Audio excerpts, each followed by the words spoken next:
Hello friends, good morning. আজকে চলে এসেছি একটা ছোট্ট মিনি ব্লগ নিয়ে। আজকে মিনি ব্লগে আমরা বানাচ্ছি বাটার চিকেন। বাটার চিকেনের জন্য আমরা নিয়ে নিয়েছি 2টো মতন টমেটো, 8টা মতন পেঁয়াজ, বড় একটা রসুন, আর 2 ইঞ্চি মতন আদা, আর 15 থেকে 20টা আমরা কাঁচা লঙ্কা নিয়ে নিয়েছি। তার সাথে আমরা নিয়ে নিয়েছি 8টা মতন আমরা কাজু, 3টে মতন এলাচ, 3টে দারচিনি, আর 10টা মতন লবঙ্গ। এগুলোকে আমরা সব একসাথে আমরা বাটারে ফ্রাই করব। চলো এবার আস্তে আস্তে আমরা সবগুলোকে ফ্রাই করব।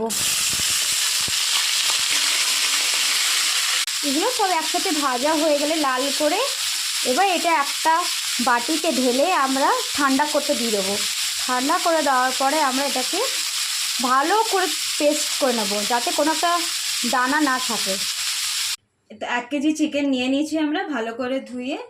এটাতে আমরা দিচ্ছি হলুদ গুঁড়ো 1-2 চামচ, নুন স্বাদ মতন, লেবুর রস হাফ লেবুর রস দিয়েছি, জিরা গুঁড়ো,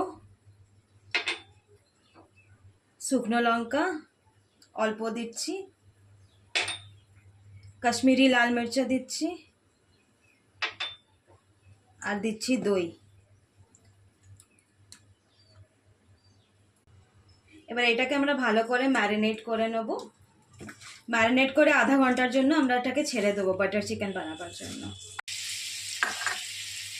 ম্যারিনেট করা চিকেনটা আধা ঘন্টা হয়ে গেছে, এবার আমরা এটাতে দিয়ে দেবো।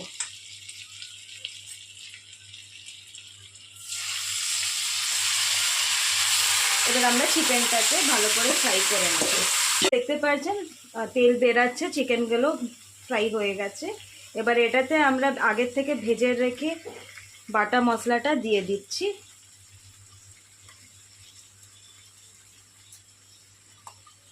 এবার এটাকে ভালো করে কষিয়ে নেবো আমরা। কিছুক্ষণ আমরা ঢাকা দিয়ে রাখবো, গ্যাসের ফ্লেম মিডিয়াম থাকবে। গ্রেভির জন্য আমরা হালকা উষ্ণ গরম জল করে দিয়ে দিচ্ছি। চিকেন অলমোস্ট হয়ে এসছে।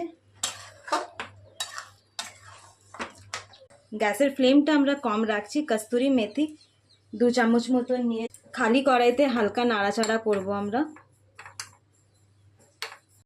দেখুন আমাদের বাটার চিকেন রেডি হয়ে গেছে। এবার কস্তুরি মেথিটা আমরা ওপর থেকে ছিটিয়ে দিলাম। খালি কড়াইতে ভাজা কস্তুরি মেথিটাকে আমরা হাত দিয়ে গুঁড়ো করে নিয়েছি। বাটার দিয়ে দিচ্ছি। ভিডিওটি ভালো লাগলে অবশ্যই শেয়ার করবেন।